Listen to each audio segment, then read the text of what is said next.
fossiles. Now we are still going higher onto the mountain and we are going to see the first igloos. 40 ans plus tard, l'île est 100% autonome grâce à l'hydroélectricité qui utilise la force de l'eau et à la géothermie qui récupère la chaleur de la Terre. Il ne lui reste plus qu'à résoudre le problème des véhicules.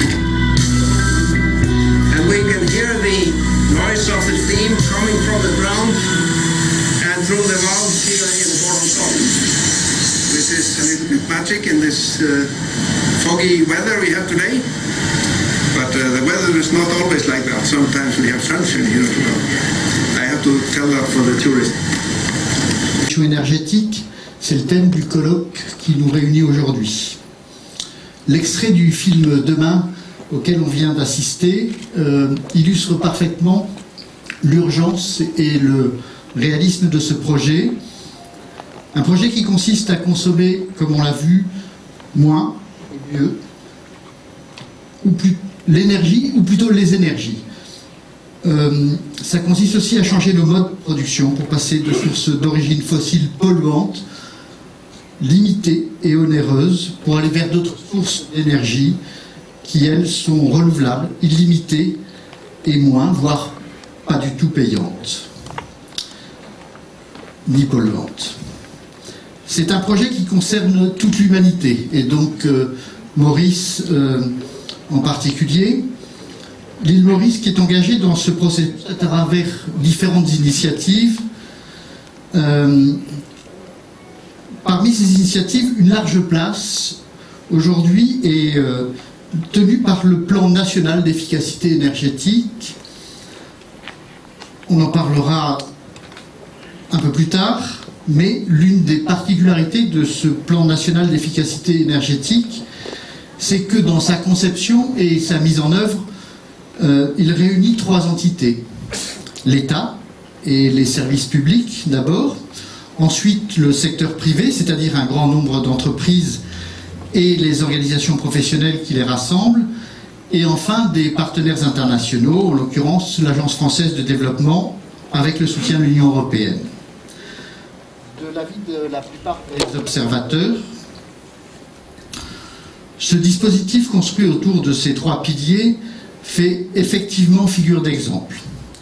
C'est pour cela que pour ouvrir ce colloque, j'ai l'honneur et le plaisir de recevoir et d'interroger à ma droite l'honorable Ivan Colendavelu, Premier ministre adjoint, ministre de l'Énergie et des Utilités publiques. À sa droite, Raj Makoun, directeur de Business Mauritius. Et à la droite de M. Makoun, M. Mathieu Discours, directeur de l'agence française Maurice Michel, de l'Agence française de développement. Alors, Monsieur le ministre, c'est à vous que s'adresse ma première question. Une question que j'adresserai d'ailleurs aux autres panélistes. Est-ce que vous pouvez nous expliquer comment et pourquoi ce partenariat, et au sein de ce partenariat, la contribution de l'État et des services publics mauriciens se révèle efficace pour améliorer l'efficacité énergétique déjà aujourd'hui et demain sans doute pour réussir la transition énergétique à Maurice?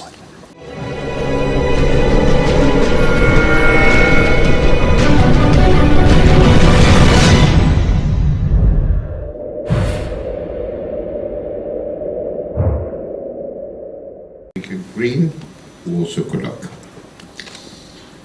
Laissez-moi d'abord partager quelques chiffres. Le CEB produit 3000 gigawattheures d'électricité, plus exactement 2995,6 de gigawattheures. On peut la décomposer en certains secteurs: fabrication industrielle, fabrication et une partie des PME, vous amène à 24%, 720 gigawattheures. J'arrondis le chiffre.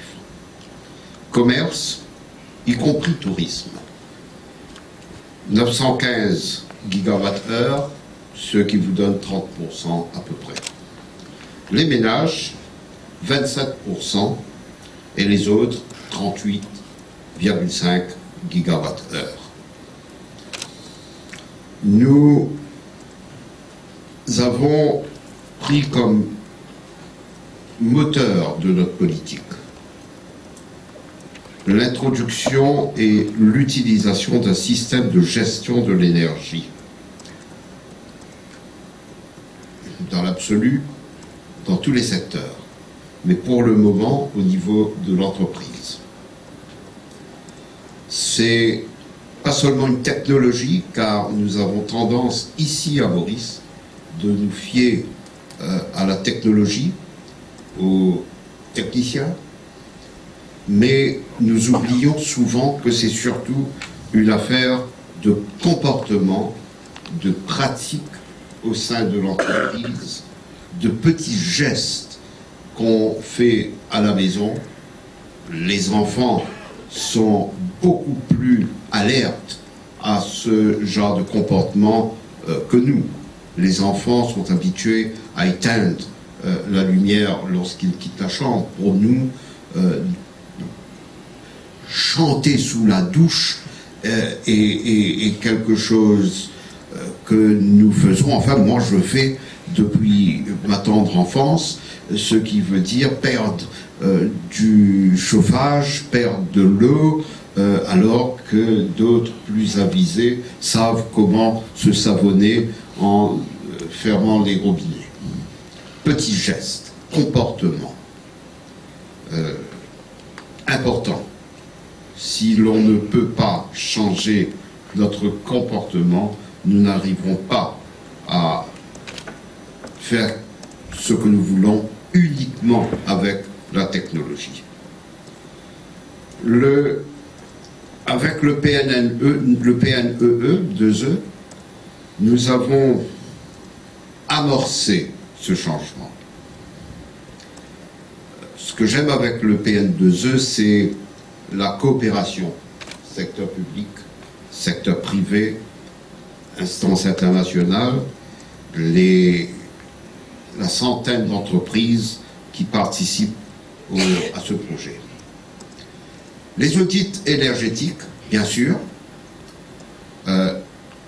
très importants, mais il faut aussi, comme je l'ai dit tout à l'heure, sensibiliser les entreprises, les employés sur l'efficacité énergétique et ses bénéfices écologiques et économiques pour nous-mêmes. Et non pas croire que ce que nous faisons, c'est pour notre patron. Cette économie nous sert à nous. J'ai vu cette prise de conscience lorsque j'ai visité Richfield-Teng, où nous voyons tous les employés être partie prenante de ce vaste effort d'économie d'énergie. Sur l'échelle nationale, nous avons notre IIMO, le président de cet organisme est M. Kendall Tan, qui lui-même est directeur de Richfield-Teng. Je ne fais pas de la publicité pour son entreprise, mais je dois dire qu'elle mérite qu'on en parle, elle mérite d'être visitée, car on voit comment, à un niveau micro, nous pouvons arriver ainsi à faire de grandes choses. Nous avons formé 46 auditeurs, dont 21 sont déjà enregistrés au EEMEO. Les 32 autres auditeurs seront formés en 2017. L'étiquetage obligatoire, les règlements sont faits à partir du 1er juillet 2017.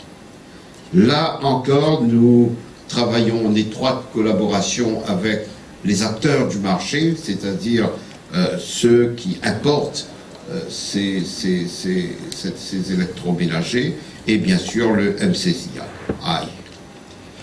Nous avons introduit des règlements pour des audits obligatoires dans les bâtiments publics, qui sont probablement le summum de l'horreur du gaspillage d'énergie dans notre pays.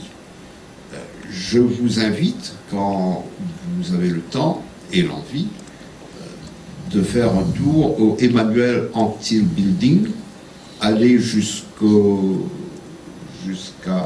l'étage supérieur et ensuite descendez par les escaliers. Prenez pas les ascenseurs, vous ne verrez rien. Et ensuite, essayez de fureter un peu. Ça va vous prendre une demi-heure. La visite en vaut la peine. Et vous verrez ce qu'un bâtiment public peut faire pour gaspiller de l'énergie. Il faut essayer, il faut voir. Chapeau à nos concepteurs pour avoir pu réaliser un bâtiment aussi énergivore que cela. Il y a aussi le projet, et j'en parle souvent, du SSDG, Small Scale Distribution Generation, c'est-à-dire les petits solaires photovoltaïques. Pour les ménages, les écoles, les organisations caritatives, j'ai inauguré pas mal, je passe mon temps à inaugurer cela, je vais parce que je pense que la présence d'un représentant du gouvernement ne peut qu'encourager ce genre d'initiative. Le centre de solidarité de Terre-Rouge, le centre Loïs Lagesse de Beaubassin pour les non-voyants, et ça continue, pas aussi vite qu'on aurait voulu, mais le président du board du CEB est là, il sait comment je cravache à chaque fois que je peux pour qu'on aille à une vitesse beaucoup plus satisfaisante, et nous irons en grandissant. Le projet PN2E a été entendu au Central Water Authority, qui est un organisme qui tombe sous ma tutelle, et j'accueille en passant le directeur de la CWA, qui est très au fait de ce désir d'économiser l'énergie. La CWA nous donne de l'eau, mais consomme beaucoup d'énergie pour nous fournir cette eau. Des audits électriques parce que nous avons besoin de pompes, nous avons besoin de stations de traitement, et tout ça bouffe beaucoup d'énergie. Il s'agit de faire des audits, et l'AFD nous soutient dans cette démarche, et j'espère que nous arriverons à 15%, qui est le target que nous sommes donnés. Un plan directeur et un plan d'action sur l'efficacité énergétique pour la période 2016-2030 a été élaboré, toujours avec l'argent de l'AFD. L'AFD, Monsieur Discours est très gentil. À chaque fois que je le vois, il a son carnet de chèques dans sa poche. Aujourd'hui, il ne l'a pas porté parce qu'il a peur que quelqu'un d'autre le pique. Ils sont très très bons pour nous aider, à condition que nous mettions du nôtre dedans. Alors, ce que je vous ai dit là, à lueur d'une intervention, c'est au fait un package de 31 mesures. Il y a 31 mesures que j'ai énumérées. Ces 31 mesures, si on les implémente, notre but, c'est de réduire jusqu'en 2030 8% au niveau résidentiel, consommation d'énergie, 14% au niveau industriel, 12% au secteur des services, et au niveau du transport, 7%. Si nous arrivons à faire ça, nous aurons contribué non seulement dans la petite lutte contre le réchauffement climatique, mais également généralement à faire prendre conscience de la nécessité d'économiser l'énergie. Je conclus sur une chose. D'un côté, la Chine met 361 milliards de dollars pour investir dans les énergies renouvelables. Pour ce faire, la Chine réduit très peu, mais réduit quand même, son budget de défense, ainsi que d'autres budgets, bien sûr. L'autre côté du monde, le président Trump annonce qu'il augmente son budget de défense par 54 milliards de dollars. Où va-t-il puiser cet argent? D'abord en réduisant et même annihilant l'aide américaine aux pays pauvres, parce que M. Trump, il s'en fout des gens pauvres, c'est pas son problème. Deuxièmement, et surtout, en réduisant et annihilant tous les efforts qui ont été faits dans la lutte contre le réchauffement climatique et en accélérant son programme d'énergie fossile. Voilà le monde, pas de demain, le monde d'aujourd'hui. L'affrontement entre deux cultures. J'espère que Maurice n'aura aucune difficulté à s'aligner sur ceux qui pensent que l'avenir est dans l'usage d'énergie que le bon Dieu nous donne gratuitement et non pas qui pollue notre terre et qui le tue.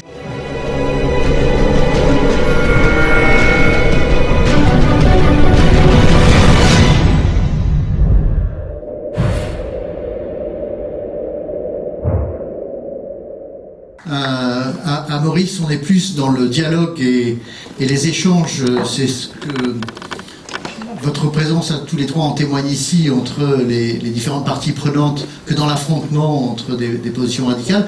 Et justement, je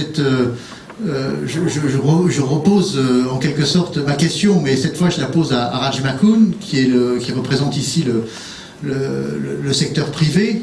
Est-ce que vous pouvez nous dire justement quelle est la place du secteur privé et comment et pourquoi ce dispositif tripartite, en quelque sorte, vous paraît être efficace non seulement pour améliorer l'efficacité énergétique dont vient de parler Monsieur le ministre au titre des initiatives publiques et comment ça peut, vous pouvez dans ce cadre-là faire avancer la transition énergétique à l'échelle des entreprises pour Maurice. Merci Renaud. Merci le Premier ministre adjoint d'être avec nous encore. Je me rappelle bien, le 26 février 2015, Monsieur le Premier ministre adjoint, on avait lancé le PMDSE avec centaines d'entreprises, des audits. Aujourd'hui, bien sûr, plus tard, Michael Apaya et Franck Dagano vont expliquer un peu le parcours de ce programme. Mais aujourd'hui, nous sommes autour de 95-96 entreprises déjà en board et quand même, je crois que les targets qu'on s'est mis nous-mêmes, nous sommes dans la bonne direction. Aussi, Mathieu Disco, AFD, dont le ministre Ivan Colandabello a mentionné l'apport de travailler ensemble. Mais peut-être, je passerai quelques minutes sur l'approche, sur la méthodologie en ce qui concerne notre engagement dans ce que j'appellerais la protection de l'environnement, y compris la transition énergétique. Nous avons 3 pôles d'activité au niveau du Business Mauritius, lorsque on a rendu officiel nos orientations stratégiques. Il y a le développement économique, bien sûr, important pour les entreprises. Il y a le développement du capital social, très important pour le développement humain au niveau de Maurice, mais aussi développement durable, c'est-à-dire protection de l'environnement et croissance inclusive. Dans cette 3e objectif, on a travaillé sur l'efficacité énergétique en amont, parce que c'était à travers une coopération régionale avec la Réunion, où on a vu que c'était approprié d'apprendre, d'avoir des leçons de nos amis réunionnais, et on s'est lancé dans ce programme d'efficacité énergétique. Et puis, avec le support de l'AFD, on a fait cette cartographie au niveau de 650 entreprises pour démontrer qu'on peut avoir des gains autour de 1,2 milliard annuellement. Mais c'était une approche, bien sûr, à l'entreprise qui ne pouvait pas être faite à part. C'est pourquoi notre engagement et une discussion avec le ministère de l'Énergie, et d'où nous avons un PPM, un Public Private Meeting, qui est co-présidé par le Dr Suleiman du ministère et nous-mêmes pour travailler là-dessus. Mais ceci étant dit, aujourd'hui, il nous faut passer à un nouveau cap, c'est-à-dire à une transition énergétique. Et là, nous pensons que l'engagement des entreprises est extrêmement important. Je me rappelle bien le score. Tout le temps, on parle des goals, à l'époque des Millennium Development Goals, des MDG.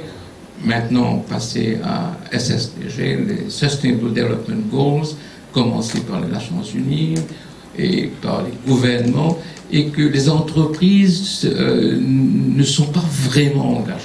D'où notre approche d'efficacité énergétique où il y a des gains précis, mais à partir de l'efficacité énergétique, de faire la mouvance vers la transition énergétique. Nous pensons que les entreprises ont un rôle extrêmement important. L'investissement du privé va jouer un rôle extrêmement important. Et surtout, ce partenariat, parce que, allons dire, dans des produits sur la transition énergétique, des instruments financiers, je vois Ashwin de la NCB, nous avons Philippe de l'SBN. Il nous faut avoir toute une approche nouvelle dans le de-risking des instruments financiers pour pouvoir faciliter l'investissement du privé dans le secteur de transition énergétique. Je vais conclure en disant que nous avons appris à partir de PM2E une méthode, coopération privée-privée. L'engagement, c'est extrêmement important. Privé-public, aujourd'hui, à Maurice, il y a cette tradition, et là, je vais saluer quand même l'engagement du ministère Public Utilities avec nous, mais aussi l'engagement privé-public avec des partenaires internationaux. Et ça, c'est extrêmement important. Nous avons une méthode, nous avons une approche, et maintenant, il faut créer cette mouvance. D'où, aujourd'hui, le lancement de ce programme. On va expliquer plus tard dans le dernier panel comment on va continuer. On the way forward, il y a tout un planning qu'on veut faire pour maintenir le momentum sur la transition énergétique. Et je vais conclure en disant que quand même, il y a un gros travail aussi à faire sur le cadre régulateur. Monsieur le ministre est très au courant de ça, Nirmala, tout le temps on en parle. Déjà aujourd'hui, avec la nomination des membres du URA, c'est la bonne direction. Marina est en place, je salue la présence de Dr Sadou. Et alors, avec les éléments que nous avons en place, on va créer l'écosystème pour qu'on arrive à faire la transition énergétique. Juste un petit mot, s'il vous plaît. URA, Marina, vous pouvez en deux mots. Nous sommes en train d'initier.